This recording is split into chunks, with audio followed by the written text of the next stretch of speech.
1절부터 천천히 교독하겠습니다. 1절부터 12절까지입니다. 47장 1절부터 12절까지인데요. 우리 믿음으로 이 말씀이 나에게 이루어진다는 확신을 가지고 한 절씩 천천히 읽겠습니다. 제가 먼저 읽을게요. 그가 나를 데리고 성전문에 이르시니 성전의 앞면이 동쪽을 향하였는데 그 문지방 밑에서 물이 나와 동쪽으로 흐르다가 성전 오른쪽 제단 남쪽으로 흘러내리더라.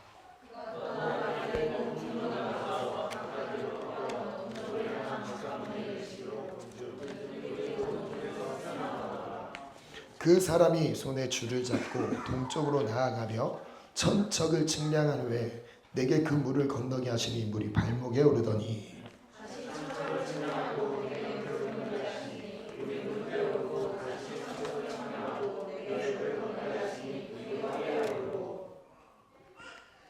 다시 천척을 측량하니 물이 내게 건너지 못할 강이 된지라. 그 물이 가득하여 헤엄칠 만한 물이요 사람이 능히 건너지 못할 강이더라.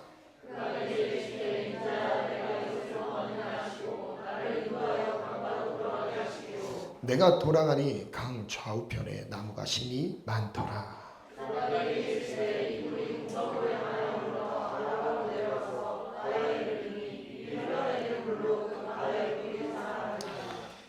이 강물이 이르는 곳마다 번성하는 모든 생물이 살고 또 고기가 심히 많으리니 이 물이 흘러 들어가므로 바닷물이 되살아나고 있고 이 강이 이르는 각처의 모든 것이 살아날 것이며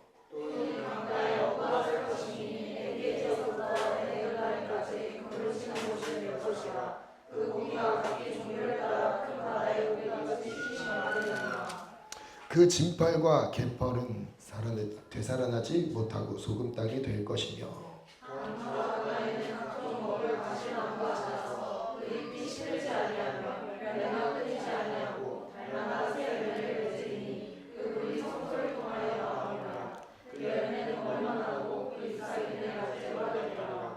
아멘. 하나님의 말씀을 듣겠습니다. 잠깐 기도할게요. 하나님, 주의 음성을 듣기 원합니다. 한 주간에 지치고 고난 우리의 심령을 말씀으로 치유하소서, 회복시키소서. 하나님의 예배할 때 하나님의 영으로 충만하게 임하옵소서. 말씀 앞에 겸손한 마음으로 받기 원합니다. 우리의 상황을 보지 않고 예수의 십자가를 보며 우리의 영혼의 회복이 일어나는 복된 예배 되게 하소서. 말씀을 빼앗아가는 사탄의 속임수에 속지 않게 하시고 오늘 말씀을 마음판에 뿌려질 때에 옥토밭이 되어서 100배의 열매를 맺을지어다. 예수님 이름으로 기도합니다. 아멘. 오늘 말씀은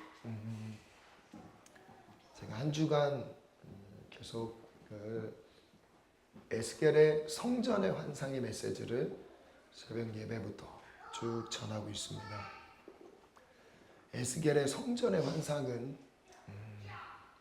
이스라엘 백성들에게 있어서 예루살렘 성전이 무너진 뒤에 얼마 지나지 않아 하나님께서 그들에게 새로운 소망을 보여주시는 듯한 하나님의 소망을 그들에게 전해주고 계십니다.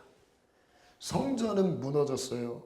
그 성전은 이스라엘 백성들에게 그들의 정체성, 그들의 존재의식이 성전에 담겨 있습니다.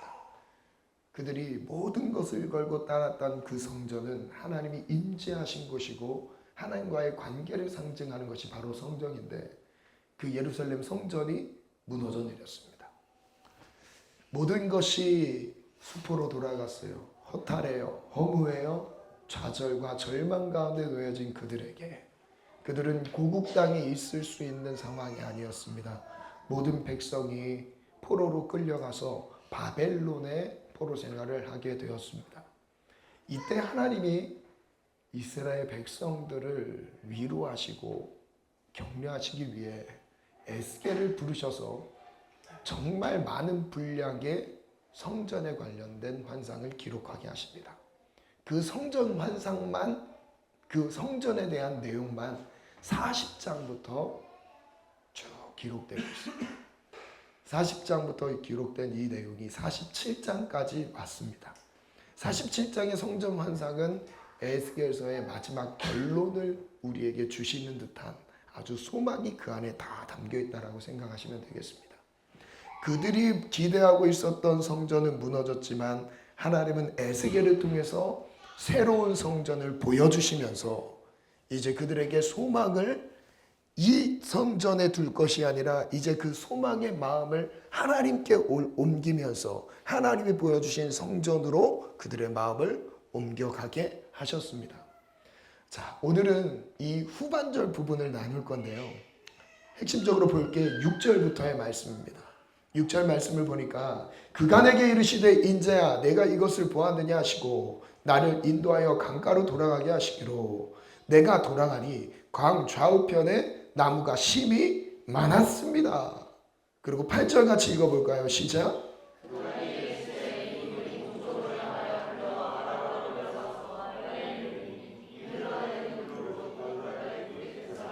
아멘. 첫 번째 주제는 광야를 지나 열방으로. 오늘 말씀의 제목을 제가 얘기를 안 했네요. 열방을 치유하는 교회. 저는 이 질문이 있었어요. 그 치유라는 이 단어가, 치유라는 단어가 대부분 우리가 부흥 관련된 찬양을 들으면 이 열방을 치유한다라는 그 단어가 들어가 있습니다. 그 소절이 들어가 있어요. 열방을 치유하는. 좀 이따 할 건데요. 왜 이 열방을 치유하는 그 단어가 들어갔는지를 조금 더 설명해 볼게요. 8절에 보니까 물이 어느 쪽으로 흐르죠? 성전 동쪽 문에서 물이 문지방에서 흘러나오기 시작해서 물이 나오기 시작하는데 본문 읽었습니다. 천척을 측량하니 발목까지 잠기고 또 천척을 측량하니 무릎까지 잠기고 또 천척을 측량하니 허리까지 잠기고 또 천척을 측량하니 이제 건널 수 없는 강이 되었다. 잠기게 되었다 말씀하시죠. 헤엄쳐야 된다. 그 강은 건널 수 있는 강이 아니다. 너무 깊은 강이 되었던 거죠. 그 강이 동쪽 성전으로 성전 동쪽 문에서 성전으로부터 물이 쭉 흘러가다가 어디로 갔다고 말하죠? 흘러 아라바로 내려가서라고 표현합니다. 보시죠. 아라바로 내려가서. 이 아라바라는 지역을 한번 생각해 볼게요. 이 아라바는 어디냐? 아라바는 성전의 물이 어디로 흘렀는지를 볼게요. 성전에서 아라바로 흘렀고요. 아라바에서 바다에까지 이르렀습니다. 자, 아라바는 어떤 곳인지 한번 볼게요. 한번 띄워주시겠어요? 이 아라바는 이게 이스라엘 지도입니다. 이스라엘 지도, 여기가 이스라엘 지도죠. 여기가 예루살렘이에요. 자, 이 지역이 아라바 지역입니다. 예루살렘에서 좀 가면 갈릴리 바다가 있고 그 밑에 내려가면 사해 바다가 있어요. 사해 바다 쪽으로 쭉 내려가는 이 길을 아라바라고 합니다. 그러니까 아라바를 짧게 표현할 때는 이 정도로 하지만 아라바라는 지역 자체가 어디냐면 바로 이 협곡처럼 깊이 파여 있는 곳입니다. 즉 여기 이스라엘과 에돔의 국경을 나누는 듯한 그 경계선을 아라바라고도 해요. 근데 이 지역이 다 사막 지역입니다. 광야 지역이에요. 자, 이 아라바의 길을 따라서 이 아라바 광야를 따라서 물이 예루살렘에서 쭉 나와서 예루살렘에서 동쪽으로 흘렀대요. 그리고 이 동쪽에서 흘렀던 물이 어디를 거치죠? 사해 바다를 지납니다. 이 사해를 아라바 바다라고도 해요. 아라바 바다. 이 아라바 바다를 지나서 사해 바다를 지나서 아라바 광야를 지납니다. 그런 다음에 아카바만으로 내려와요. 여기는 바다예요. 바다. 아카바만으로 내려와요. 지금 에스겔이 환상을 본 물이 흐름의 방향이 이와 같았습니다. 예루살렘에서 쭉 내려오는 방향과 같았어요. 근데 예전에 제가 설교했던 내용에서 네게부 광야라고 있어요. 이스라엘 지형을 연구해 보면 네게부 광야라고 있는데 이 지역은 이삭이 농사를 지어서 한 해에 100배의 결실을 맺었던 지역. 이 네게부 광야가 어디냐면 바로 이 지역입니다. 이 지역, 네게부 광야. 이 네게부 광야는 비가 안 내려요. 그러니까 이삭이 100배의 결실을 맺을 수 있는 지역이 아니에요. 농사를 지을 수 있는 곳도 아니고 사람이 거주할 수 있는 환경이 아니었습니다. 그런데 여기에서 하나님이 머무르라고 하시고 그 해 한 해에 비가 억수로 내렸나 봐요. 몇 배? 100배의 결실을 맺었다. 이게 기적인 거예요. 이게 기적. 그 광야가 어디냐면 네게부 광야, 아라바 광야 바로 붙어 있다라고 생각하시면 돼요. 그런 지역인 거예요. 그러면 조금 더 선명하게 이 지도를 한번 끌어왔습니다. 사해가 나오죠. 보통 이 아라바라는 이 지역을 조금 더 넓게 범위를 따지면 이게 갈릴리 바다입니다. 이 갈릴리 바다 남쪽에서부터 이 깊게 내린 협곡이 있어요. 이 협곡의 길을 쭉 따라가다가 사해를 지나서 쭉 이 아라바 광야 아까 전 설명했던 이 한 뼘 정도의 이 길을 따라 쭉 내려오죠. 이 전체를 가지고 아라바라고도 해요. 그러니까 아라바라는 이 광야 지역이 이 아라바라는 이 단어 자체가 건조한 광야 이런 뜻입니다. 자, 그 다음 한번 띄워주시겠어요? 자, 설명을 조금 더 드릴게요. 이 갈릴리 바다 남쪽 조금 전에 설명해 드렸어요. 근데 그 길이를 수치로 따져보니까 몇 킬로입니까? 176km예요. 그냥 짧은 계곡이 아닙니다. 우리나라 지형처럼 짧은 꼭 이 정도가 아니라 아예 그 이스라엘 지형에서 거의 반 정도의 길이를 차지할 만큼의 긴 거리예요. 176km. 폭은 얼마나 돼요? 좁은 데는 7km 정도 돼요. 넓은 데는 18km 정도 된대요. 그러니까 그 폭을 아라바 광야를 세로로 말고 가로로 건너는 것도 힘들어요. 근데 그 지역에 뭐가 내리는 환상을 봤던 거예요? 이 에스겔이 본 환상은 이 깊은 협곡에 이 협곡인데 계곡인데 여기에는 물이 하나도 없어요. 여기는 마른 땅입니다. 여러분 기회가 되면 인터넷 검색을 해보면 여기에 무슨 푸른 풀이 나오는 그런 땅이 아닙니다. 진짜 건조한 땅이에요. 마른 땅입니다. 이 마른 땅에 성전으로부터 물이 나오는데 그 물이 축축축축 내려오니까 이 깊은 협곡을 다 물로 채워서 물이 내려가고 있는 장면인 거예요. 에스겔이 보고도 놀라지 않았을까요? 와, 이런 일이 있을 수도 있구나. 연평균 강수량이 얼마입니까? 25mm예요. 우리 장마철에 1시간에 내린 비가 100mm가 넘습니다. 장마철 얼마 전에 1시간에 내린 비가 100mm가 넘었어요. 근데 여기서는 1년 고작 와봤자 몇 밀입니다? 몇 밀입니까? 25mm.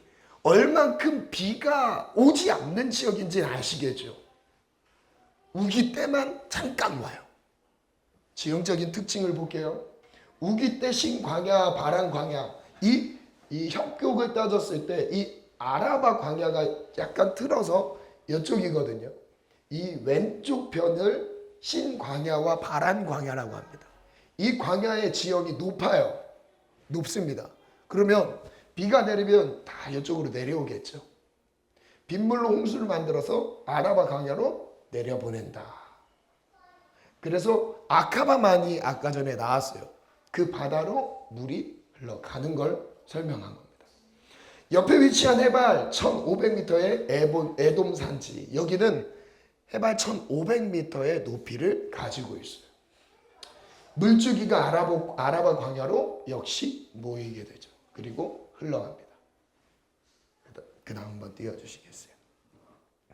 자, 그 다음에 이 아라바 광야를 이해할 때 왜 아라바를 에스겔이 이 단어를 쓰면서 하나님이 이 아라바 광야를 보여주신지를 또한 영적으로 또 이해할 한 부분이 있습니다. 이스라엘 백성들이 출애굽에서 여기가 광야 시간을 40년을 보냈던 지역이잖아요. 다 출애굽에서 홍해를 건너서 내려옵니다. 시내산에서 율법을 받았어요. 그런 다음에 올라갑니다. 여기서 12명의 정탐꾼을 가나안 땅에서 가나안 땅으로 보냅니다. 여기서 보냈어요. 가데스 바네아 이 위치에서 보냈는데 여기서 그 땅에 대한 악평 때문에 다시 내려옵니다. 내려오는데 그 다음에 그 믿음으로 취하지 않은 것에 대한 결과로 몇 년을 광야 생활하게 되죠? 40년이죠. 그 40년 광야 생활했던 중심지가 어디냐면 아라바예요. 아라바. 여기 이 근방에서 40년 동안 이스라엘 백성들이 광야 생활을 했어요. 그러니까 광야 생활 전체를 말하는 것 같은데 핵심적으로 40년 동안 하나님의 말씀에 순종하지 못해서 광야 기간을 보냈던 그 어두웠던 시기, 고생했던 그 고난의 시기를 어디서 보냈다고요? 아라바에서 보냈다고요. 넘겨줄래요? 그래서 저는 이렇게 한번 정리해봤어요. 성전의 물이 동쪽으로 흘렀다고 얘기했습니다. 이 동쪽으로 흘렀던 물이 어디를 지났다고요? 아라바 광야를 지나서 내려가요. 이 아라바 광야를 지났다는 것은 전 첫 번째 이런 의미였다라는 생각이 들었어요. 첫 번째 한번 읽어볼까요? 시작. 그곳은 물이 별로 없는 지역인데 그냥 고생했던 땅, 고난의 땅이었어요. 광야의 시기만 떠올릴 수 있는 땅이었는데 성전의 환상을 보니까 그곳에 물이 지나가고 있는 거예요. 그곳에 그 지역에 물이 건널 수 없는 강이 되어서 철철 넘치는 생명력을 보여주는 땅이었다는 겁니다. 여러분 이것은 현실적으로 맞지 않아요. 현실은 광야인데 하나님이 보여주시는 환상은 무엇이었어요? 강물이 넘쳐 흐르는, 성전으로부터 물이 흘러서 강물이 넘쳐 흐르는. 여러분 이것이 어쩌면 우리의 인생일 수가 있어요. 광야라는 시간을 보내게 돼 있습니다. 광야가 없는 인생은 없어요. 모두가 다 여러분 하나님의 사람이라면 고난의 시기, 역경의 어려움, 하나님만 바라봐야 되는 그 순환의 시기를 경험하게 돼 있어요. 광야를 지나와야 되는데 여러분 끝까지 주님을 붙잡고 가는 사람들에겐 어떤 은혜가 있다고요? 아라바의 은혜, 물이 강물이 되어서 아라바로 흐르는 은혜가 있다는 겁니다. 그것은 바로 우리의 광야의 시간을, 광야의 기억을, 광야의 아픔과 눈물을 지워주시는 거예요. 더 이상 그것이 우리의 눈물이 되지 않습니다. 아멘. 여러분 믿음의 사람에게는 광야가 더 이상 눈물이 아니에요. 그때는 눈물이었어도 지금은 은혜의 흔적이에요. 지금은 은혜의 흔적이 될 수 있는 거예요. 여러분 청년의 때를 말하고 있어요. 청년의 때는 광야의 시기라고 말씀하셨어요. 이 시기는 하나님 말씀 안에서 훈련받고 연단되고 하나님을 어떻게 의지하는지를 배우는 시기인 거예요. 여러분 이 시기에 잘 먹고 잘 살고 좋은 집 좋은 차 아닙니다. 이 시기는 말씀 앞에 반응하는 시기인 거예요. 앞에 하나님 앞에 시험당하는 시기인 거예요.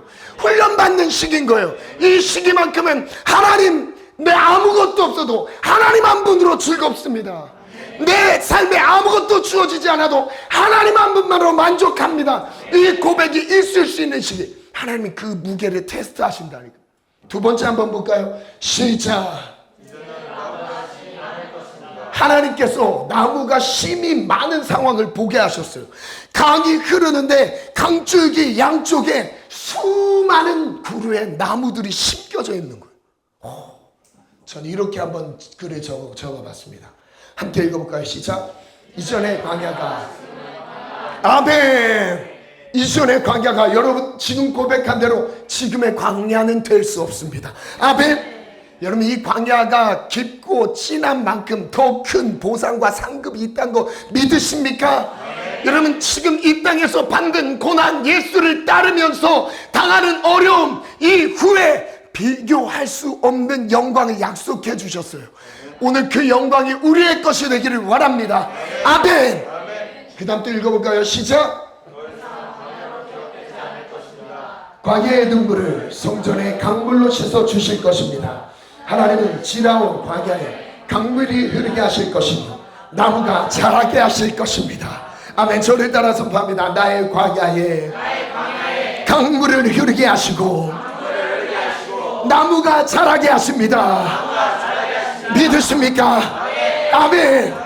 내 삶의 광야였던 나의 삶에, 광야 같았던 나의 삶에 하나님 성전으로부터 흘렀던 강물이 흐르게 도와주시옵소서. 그 강물의 줄기에 생명력으로 나무들이 자라나는 것을 보게 도와주시옵소서. 아멘. 그 다음 질문 이렇게 가져왔어요. 성전물이 아라바를 지나 바다에 이른다는 것은 무엇인가? 처음에 성전에서 물이 아라바로 갔고요, 아라바에서 바다로 갔습니다. 이 바다로 갔던 것을 한번 생각해 볼게요. 하박국서 2장 14절 같이 있습니다. 시작.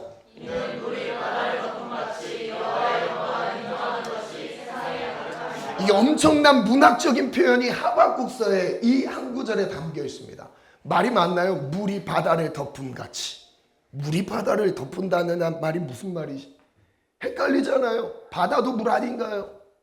여기서 말하는 물은 성전에서 흘러나오는 물이 바다를 덮기 시작해요.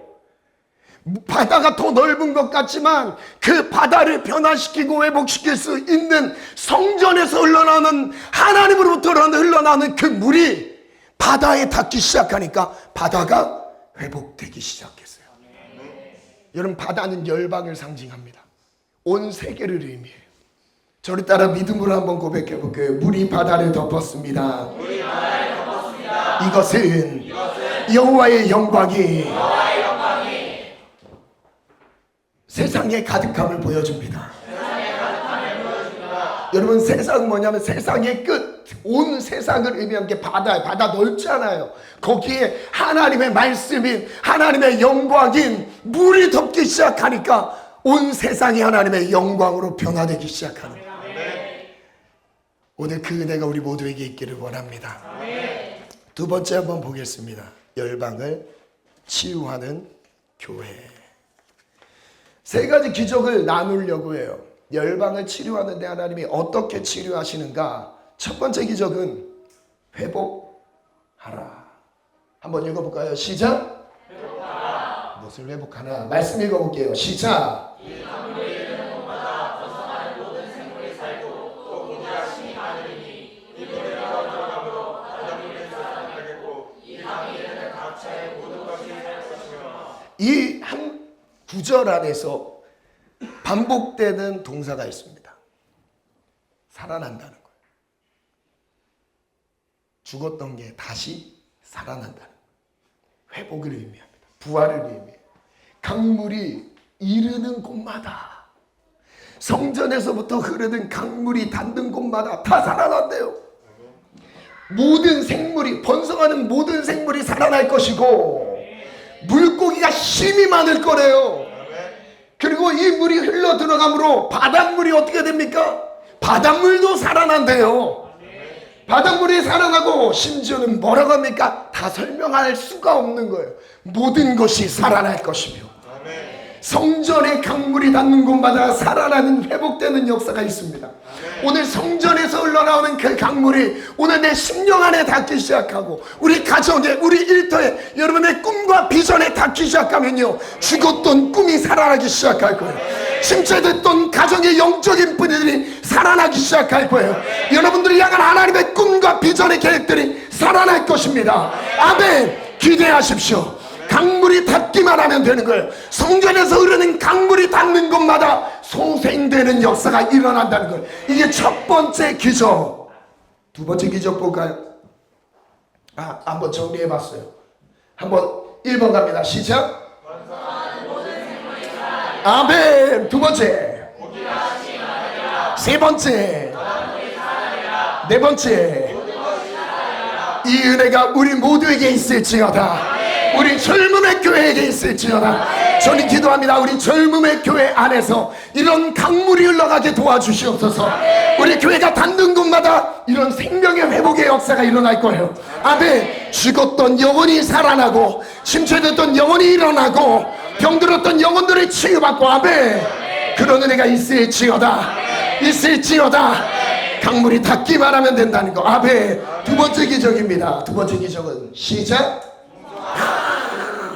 하나님은 살리시기만 하지 않으시고 풍성하게 하시다고. 얼만큼 풍성하게 하시는지 볼게요. 10절부터 시작.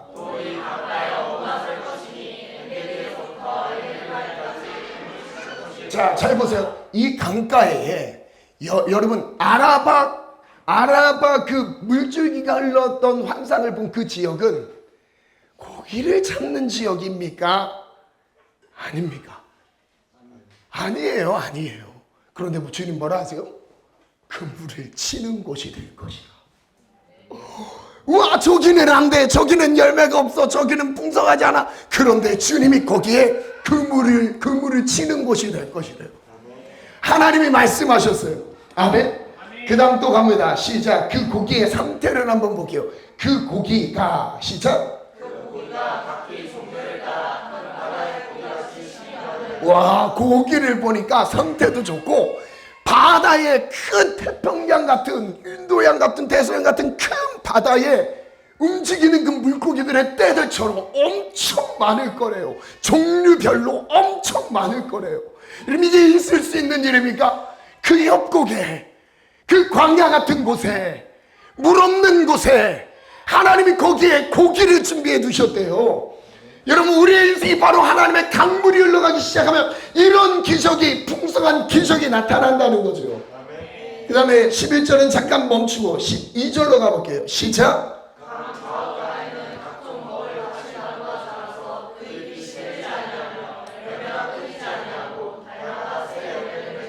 여러분의 가정 위에 이 은혜가 있을, 아멘 준비하시고, 아멘 준비하시고, 여기서 타임이 중요해요.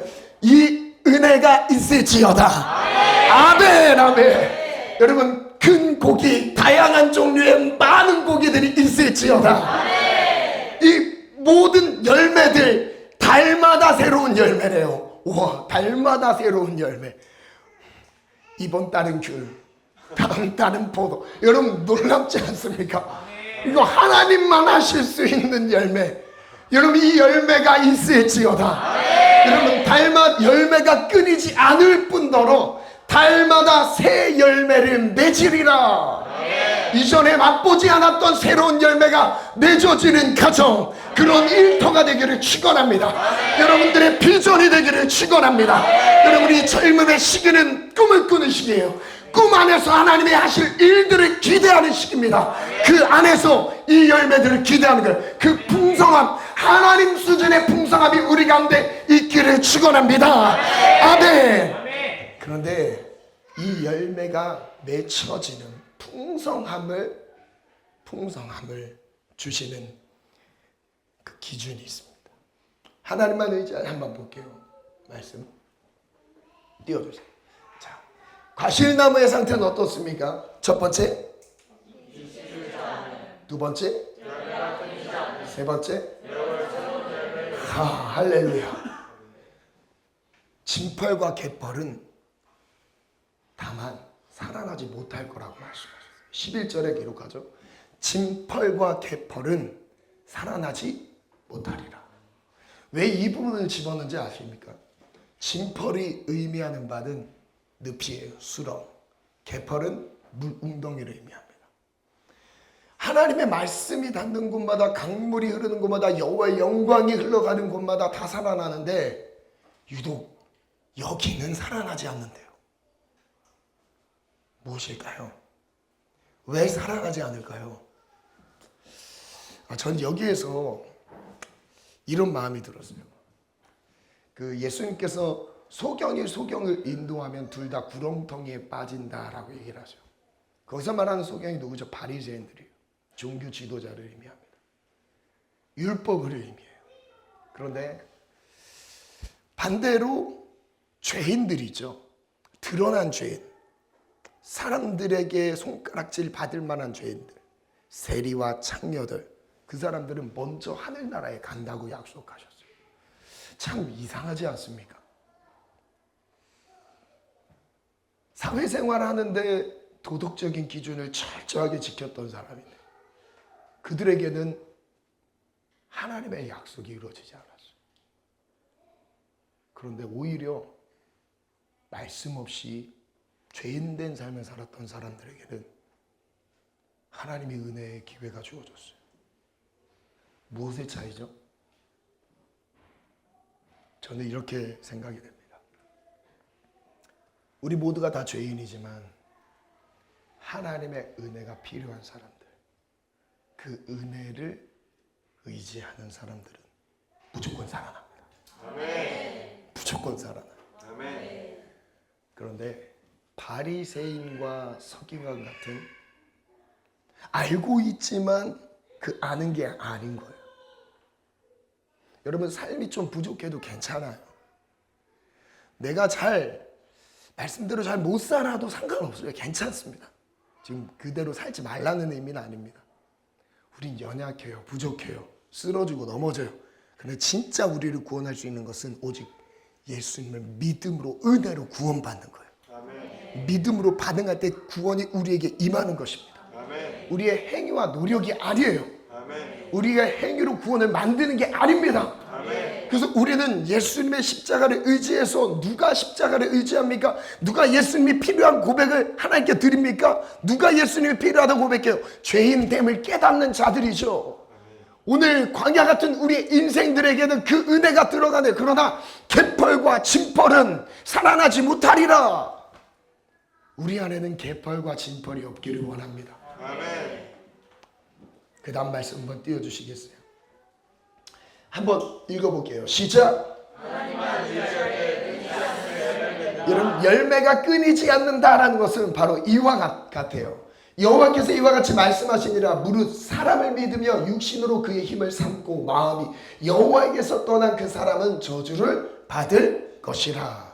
자, 6절 읽어볼까요? 시작. 그는 사막의 떨기나무 같아서 좋은 일이 오는 것을 보지 못하고 광야, 간주한 곳, 건건한 땅, 사람이 살지 않는 땅에 살리라. 어떤 사람이요? 어떤 사람이 이 광야와 같은 땅에 산다고 말씀하셨어요? 자기의 힘으로 살아가는 사람, 하나님을 의지하지 않고 사람의 힘을 믿고 사람의 힘으로 살아가는 사람들이 이런 어려움에 빠진다라고 얘기하셨어요. 그리고 7절 읽어볼까요? 우리에게 소망이 되는 말씀입니다. 시작. 저를 따라 선포합니다. 여호와를 의지하고 여호와를 의뢰하는 사람이 복을 받습니다. 오늘 그 복이 나에게 이루어지기를 원합니다.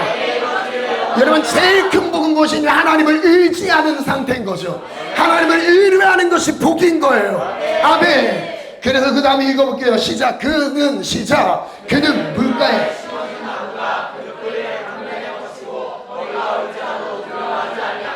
그 입이 청청하며 가무는 해도 걱정이 없고 결실이 그치지 아니함 같을 것이라. 결실이 그치지 아니함 같을 것이라. 결실, 열매가 끊이지 아니하고 열매를 맺는 사람의 상태, 바로 여호와를 의지하는 사람들, 여호와를 의뢰하는 사람들. 오늘 우리의 중심을 다해, 연약해도 상관없습니다. 여호와를 의지하기를 원합니다. 여호와를 바라보기를 원합니다. 아멘. 그 다음 말씀 볼게요. 하나님의 말씀이 내 안에 거할 때. 시작. 열매의 풍성함을 결정하는 아주 중요한 말씀이에요. 복 있는 사람은 악인들의 꾀를 따르지 않으며 죄인들의 길에 서지 않는다. 오만한 자들의 자리에 앉지 않는다. 그 다음 오직 시작.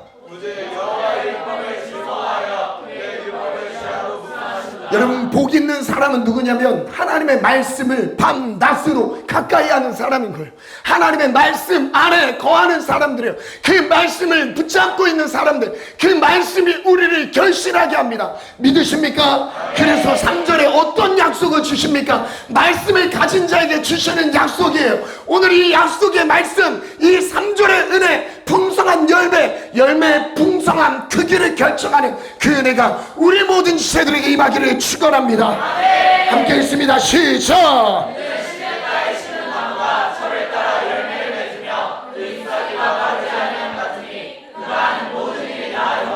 그가 하는 모든 일이 다 형통하리로다. 열매를 맺을 뿐 아니라 하나님, 우리가 손에 닿는 우리의 모든 일들이 하나님이 형통하실 것이라고 약속해 주셨어요. 여러분, 형통은 내가 최선을 다하는 게 형통이 아닙니다. 열심히 살았다고 해서 형통해진 게 아니에요. 하나님이 도우셔야 돼요. 하나님이 길을 여셔야 돼요. 광야에도 길을 여시면 되는 거예요. 광야에 강물을 내실 수 있는 분이 우리의 살아계신 하나님이시라는 거. 아멘. 여러분, 광야의 길을 보내고 계십니까? 광야의 시기 가운데 허덕이고 계십니까? 괜찮습니다. 하나님을 의지하면 되는 거예요.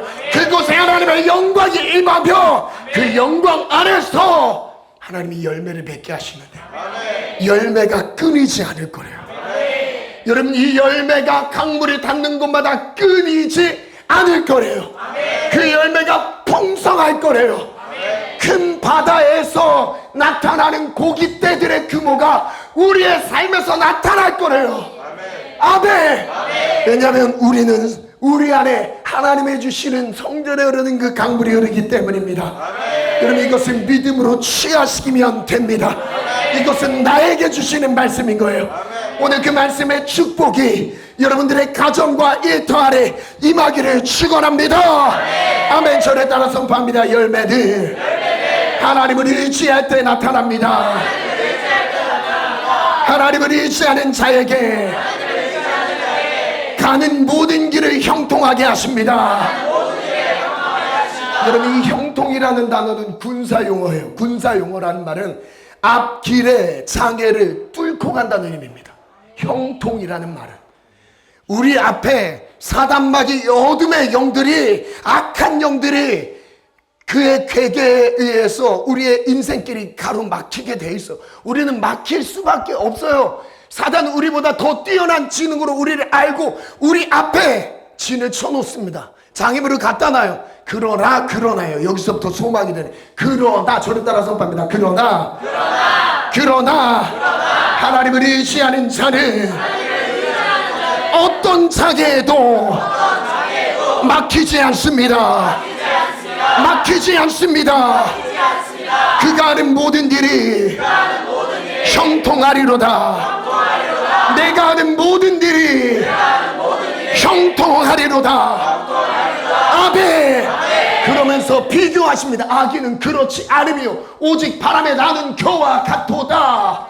여기 쓸리고 저기 쓸리고 분위기 따라서 문화 따라서 하나님의 말씀이 없는 상태에서 우린 사회적 풍조에 의해서 유행에 의해서 여기 저기 불려다닙니다. 아니에요. 하나님의 말씀을 가진 자, 밤낮으로 말씀 의지한 사람, 말씀이 내 안에 있는 사람은 흔들리지 않습니다. 저를 따라 선포합니다. 하나님을 의지한다는 것을 밤낮으로 하나님의 말씀을 붙잡고 있는 것이다. 여러분, 그래서 말씀 밀착하자는 거예요. 그래서 말씀을 가까이 하자는 겁니다. 그 말씀이 나를 살리게 되어 있어요. 그 말씀이 강물 같은 것으로 나를 이끌어 가시기 시작합니다. 그 말씀이 물이라고 말씀하셨어요. 강물이라고 말씀하셨어요. 말씀이 닿는 곳마다 소생되는, 회복되는 역사뿐만 아니라 풍성한 은혜가 있을지어다. 있을지어다. 아멘. 그 다음 세 번째 기적인데요. 세 번째 기적 볼게요. 함께 읽습니다. 시작. 치유하라. 하나님이 치유하신대요. 함께 읽습니다. 시작.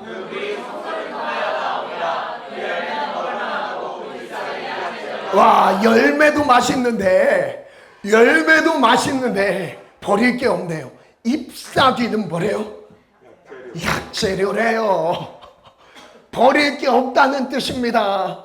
하나님 안에서 나오는 건 버릴 게 없습니다. 약재료가 되리라. 무슨 뜻이죠? 치료하신다는 거예요.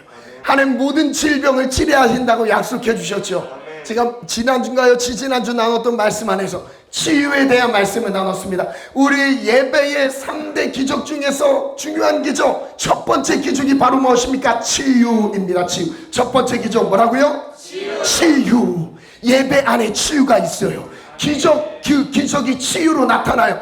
영육간에 우리의 모든 약함을 그리스도의 피가 닿는 곳마다 다시 살리신다는 거예요. 회복시키신다는 거예요. 고쳐주십니다.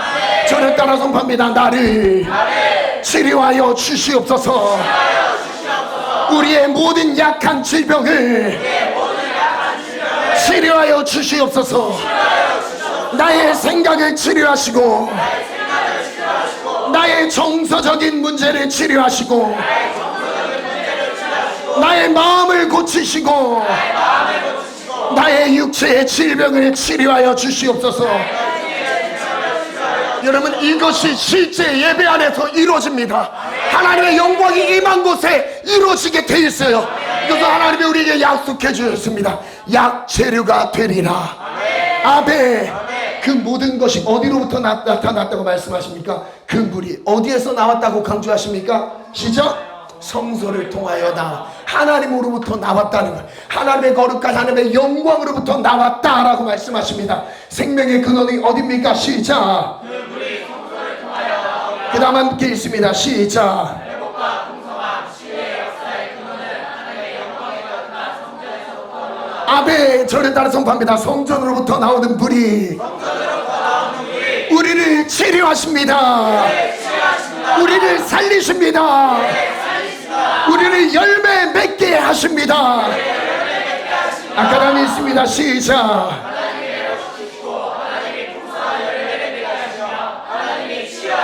이 모든 걸 누가 하신다고요? 시작. 하나님이 하신다. 여러분, 말씀 이제 정리하겠습니다. 마지막 글을 한번 정리해 봤는데요. 성전의 물이 닿는 곳마다, 제가 읽어볼게요. 성전의 물이 닿는 곳마다 모든 것이 회복됩니다. 성전의 물이 닿는 곳마다 풍성한 열매, 끊이지 않는 열매를 맺게 됩니다. 성전의 물이 닿는 곳마다 모든 약함이 치유됩니다. 성전의 물은 하나님으로부터 흘러나옵니다.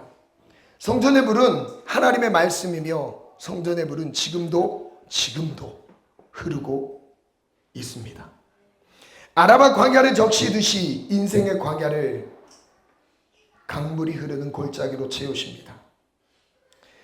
물이 바다를 덮음같이 열방을 회복하고 치유하는 생명력을 허락하십니다. 하나님의 말씀을 회복해야 합니다. 그 다음부터 같이 읽어볼까요? 시작.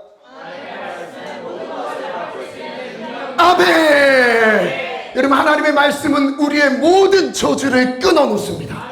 우리 모든 불행의 흐름들을 주님이 차단시켜 주세요. 말씀이 들어가면 우리 인생은 행복하게 되어 있습니다. 우리 모든 것을 바꿀 수 있는 능력이 말씀 안에 있습니다. 저를 따라 믿음으로 선포합니다. 말씀이 들어가면 모든 것이 가능합니다. 그 다음 또 읽어보십니다. 시작. 하나님의 말씀은 우리의 인생을 하나님의 말씀은 모두 하나님의 말씀이 회복된다면 새로운 인생을 살게 될 것입니다. 하나님의 말씀이 회복되면 놀라운 은혜를 누리게 될 것입니다. 오늘 이 은혜, 여러분, 어려운 것을 우리에게 요구하시지 않았어요.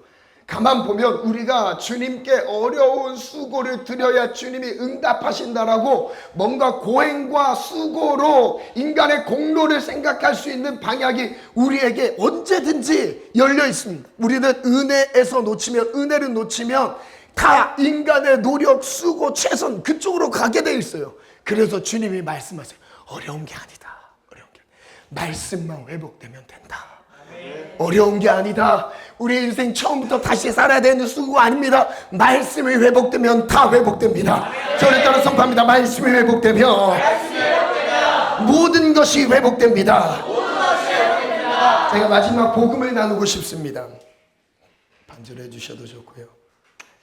이사야서 55장 1절부터 3절 말씀은 이렇게 기록하고 있어요. 오라 너희 목마른 자들아 물로 나오라. 어디로요? 물로 나오라. 돈 없는 자도 오라. 너희는 와서 사 먹되 돈 없이 값 없이 와서 포도주와 젖을 사라. 그러니까 하나님은 지금 무한하게 에스겔의 환상에서 보여주셨던 그 풍성한 생명력을 가지고 준비해 두셨어요. 그래서 우리에게 돈 없이 값 없이 와서 포도주와 젖을 사라. 목마른 자들아 내게 나오라. 물로 나오라 말씀하세요.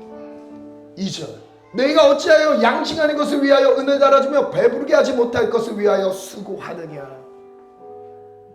어쩌면 우리가 한 주 동안에 수고했던 그 방향이 하나님의 말씀에서 떠나 있다면 인생의 수고로 끝나게 됩니다. 하나님 우리의 신앙의 그 본질에 대해서 다시 두드려 주시고 계세요. 너 지금 말씀 안에 거하고 있니? 지금 나의 은혜를 떠나서 너의 수고와 너의 열심으로 살고 있지 않니? 그거 광야야. 그거 광야야. 내가 주는 물로 너는 살아갈 수 있다는 것을 소망을 말씀해 주고 계세요. 내게 듣고 들을지어다. 그리하면 너희가 좋은 것을 먹을 것이며 너희 자신들이 기름진 것으로 즐거움을 얻으리라. 그리고 3절 읽어볼까요? 시작.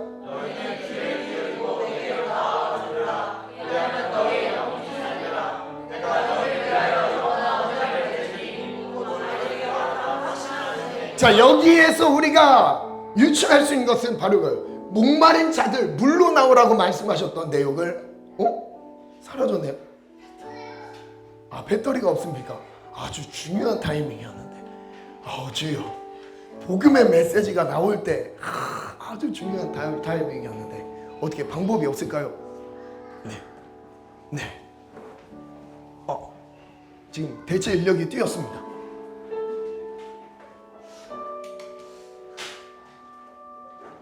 여러분 잘 생각해봐요. 지금 물 없는 자를 부르셨어요. 물 없는 자를 물을 주시려고 부르신 거잖아요.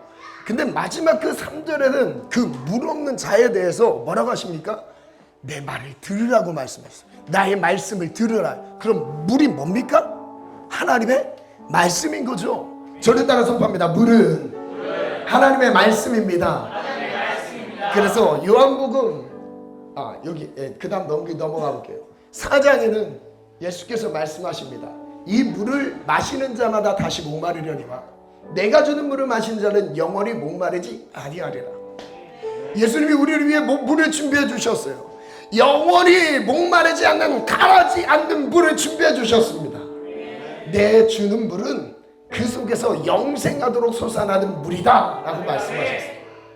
그런 다음에 마지막 나를 믿는 자는부터 읽어볼게요. 시작. 나를 믿는 자는 영원히 목마르지 아니하리라. 예수님을 믿는 것과 하나님의 말씀을 가까이 하는 것은 또 연결되어 있습니다. 하나님의 물이 하나님의 말씀이고요. 그 말씀이 곧 무엇입니까? 예수 그리스도인 거예요. 예수 그리스도. 그 다음 또 말씀 한번 볼게요. 요한복음 없어? 자, 그 다음 마지막 부분 무엇이냐면 마태복음 4장 23절은 여러분 각자 찾아보세요. 지금 4장 이 마지막 진짜 중요한 부분이에요. 4장 마태복음 4장 23절 볼게요. 예수께서 온 갈릴리에 두루 다니사 그들의 회당에서 가르치십니다. 천국 복음을 전파하시고 모든 백성 중에 모든 병과 모든 약한 것을 고치시니라. 24절 같이 읽어볼까요? 그 시작. 그 소문이 사람들이 모든 앓는 자 곧 각종 병에 걸려서 고통당하는 자 귀신 들린 자 간질하는 자 중풍병자를 데려오니 그들을 고치시더라. 예수님이 만나는 영혼들이 지금 치유받는 내용이 나왔죠. 그리고 같은 맥락에서 8장을 가볼게요.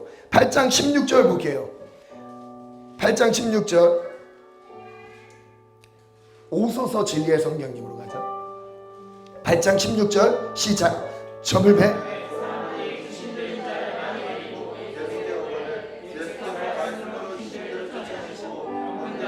예수님이 무엇으로 쫓아내셨습니까? 말씀으로 귀신들을 쫓아내셨어요. 치유의 기적을 일으키셨어요. 이는 선제 이사를 통하신 말씀에 우리의 연약한 것을 친히 담당하시고 병을 짊어졌다함을 이루려 함이니라. 저는 이런 상상이 들었습니다. 성전에서부터 물이 흘러나서 닿는 곳마다 회복됐고 풍성하게 되고 치유됐는데, 이것이 복음적으로 어떻게 적용되냐면 예수님이 가는 곳마다 예수님이 강물이 되어서 예수님을 만나는 사람마다 다 치료되는 거예요. 예수님을 만나는 사람마다 영혼이 다 영생을 얻기 시작하는 거예요. 예수님을 만나는 사람마다 영생의 풍성한 열매들을 맺기 시작한 거예요. 예수님이 강물이 되셨습니다. 그걸로 나오기 시작하셨어요. 우리 인생이 강물이 되셨어요. 그게 말씀이 되셔서 육신을 입고 이 땅에 오셨습니다. 그분이 예수 그리스도라. 그분이 우리를 위해 오셨다는 거예요. 여러분, 오늘 성전의 강물이 우리에게 흐르고 있습니다. 우리 찬양함으로 나아갈까요? 오소서 진리의 성령님.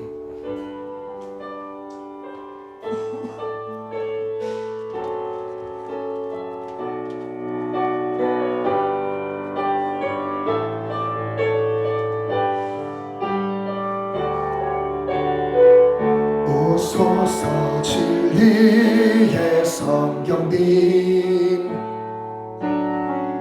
이 땅은 들며 임하소서.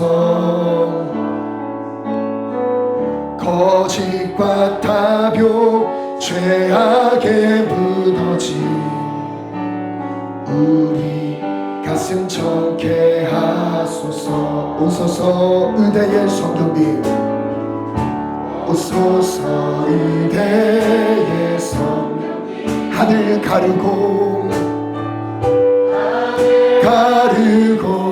임하소서. 거룩한 불꽃 하늘로서 임하사 타오르게 하소서. 주 영광 위 크게 불길 타오르게 하소서. 진리의 말씀 이 땅 새롭게 하소서. 은혜의 강물 흐르게 하소서. 성령의 바람 이 땅 가득 불어와 흰 옷 입은 주의 순결한 백성, 주의 영광 위에 이제 일어나 열박을 치유하며 열박을 치유한 행진하는 영광의 나를 주소서. 우리 다시 한번 사랑합니다. 오소서. 오소서 진리의 성령님, 이 땅 흔들며 임하소서. 짓과 타협 죄악에 무너진 우리 가슴 정케 하소서. 의대의 성령님, 아멘. 하늘 가르고 거룩한 불꽃 하늘로서 임하사 타오르게 하소서. 전심으로 고백합시다.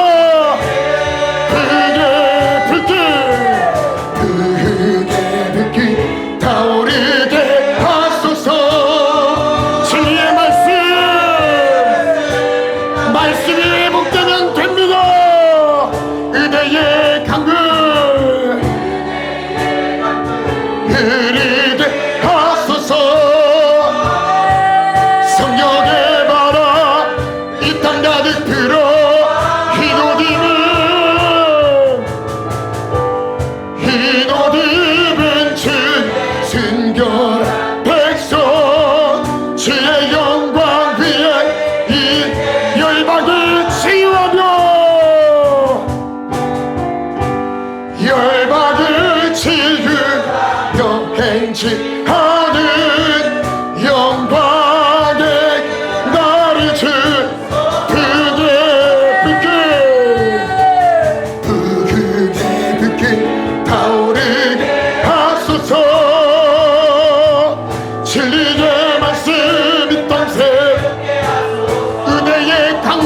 상상합니다. 오늘 주님의 강물이 우리를 덮기를 원합니다.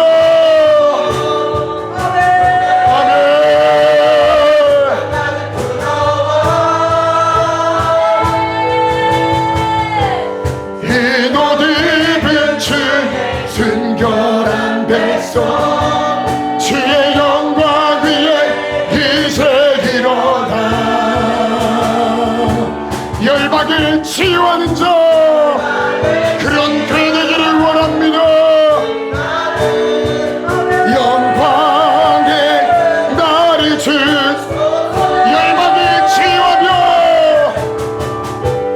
열박을 치유하며 행진하는 영광의 그 열박을 치유하며 열박을 치유하며 행진하는 영광의 나를 주소. 오늘 말씀을 기억하면서 하나님 강물의 성전으로부터 흐르는 강물이면 충분합니다. 그 강물이 닿는 곳마다 되살아나리라, 회복되리라, 열매가 풍성하리라, 치료되리라. 우리 다 같이 주님 세 번 찾고 기도합니다. 주여